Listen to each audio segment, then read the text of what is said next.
बिस्मिल्लाहिर्रहमानिर्रहीम अस्सलाम वालेकुम welcome to home biology class 8 science थे और चैप्टर नंबर 1 दे बदी की नए टॉपिक जो मंगे दे मिड ब्रेन नो कम दिमाग सीधी په مخکینی لیکچر کې ما ویلو दिमाग منګه درې سو تقسیمو یو پور برین دی یو میډ برین دی او یو هند برین دی نو پور برین چې هغه منګه کله نه ټاپک جو منګه دی میډ برین نو سنټرل پارت اف برین زموږ کوم دماغ دی دا غي چې بالکل کوم منځي حصہ نو هغه ته مونږ وایو میډ برین د دې ټکی نوم پته لګي میډ چې دی اصل کې مونږ منځ ته وایو نو دا د برین چې دی سنټرل پارت او ټرانسفر انفارمیشن بټوین فور برین اینڈ هند برین نو د دې ګسټا او د دې خیسټا چې کوم حصے دي نه یو پور برین دی بل چې دی هند برین دی نو د میډ برین دا کاری چې خپل رائټ سایډ ته چې کومه حصہ ده او لیفټ سایډ ته چې کومه حصہ ده یعنی پور برین او میډ برین نو د دې دوه په منځ کې معلومات چې دي دا غي تبادله کوي وز د میډ برین فنکشن شته نو میډ برین کنټرولز ویژن میډ برین دا کار دی مو چې کوم سي کول کو زمونږ د سترګو چې کوم نظر دی زمونږ نږدې نظر لګي لری نظر لګي نه دا کنټرول کوي میډ برین هیرینګ مونږ اوریده کو نو دا هم د میډ برین د وجنه چې دی کیږي reflexes such as changing the size of pupil by entering the eye داسې reflexes لکه پرس که تیز رڼا ده مونږ یو ګاډي ته مخامخ ولاړ یو یا مونږ د مخامخ یو ګاډی را روان دی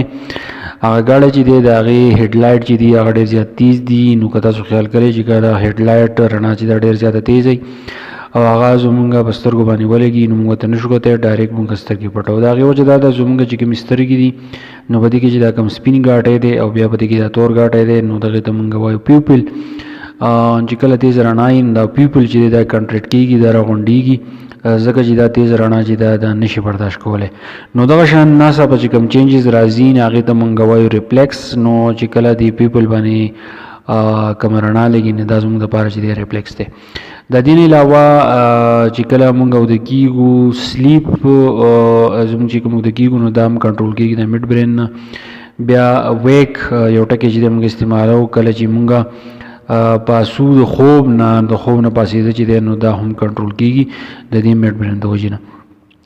نو کم میډ برین چې دی نو د دې په باره کې دا خبره یاد ساتئ چې دا سنټرل پارت دی مرکزه ده یعنې زموږ چې کوم دماغ دی دا چې کوم منځنۍ حصه ده هغې ته موږ میډ برین وایو او دا د برین کوم نورې دوه حصې چې دي یو پور برین یو هند برین د هغې په منځ کې د ټرانسفر اف انفارمیشن چې دی کار کوي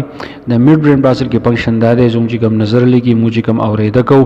موږ اوده کېږو موږ د اوده کېدو نه بعد چې دی موږ پاسو نو دا ټول هر څه کنټرول کېږي د میډ برین د وجې او زموږ ګاټې باندې لکه پیوپل چې ورته موږ وایو په هغې باندې چې کله تیز لایټ انټر کېږي نو دا کنټریکټ کېږي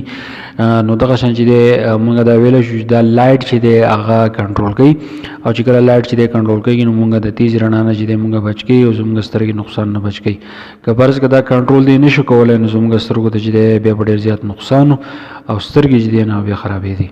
نو د کلاس 8 د ساینس دپاره میډ برین چې دی دا پوره دی دغه فنکشن و که په دې پوه شوي نو ملګرو سره ضرور شیر کړئ بیا په دې پسې کوم هند برین چې دی اب انشاءالله سبا ته ډسکس کوم تھینک یو ډېر مننه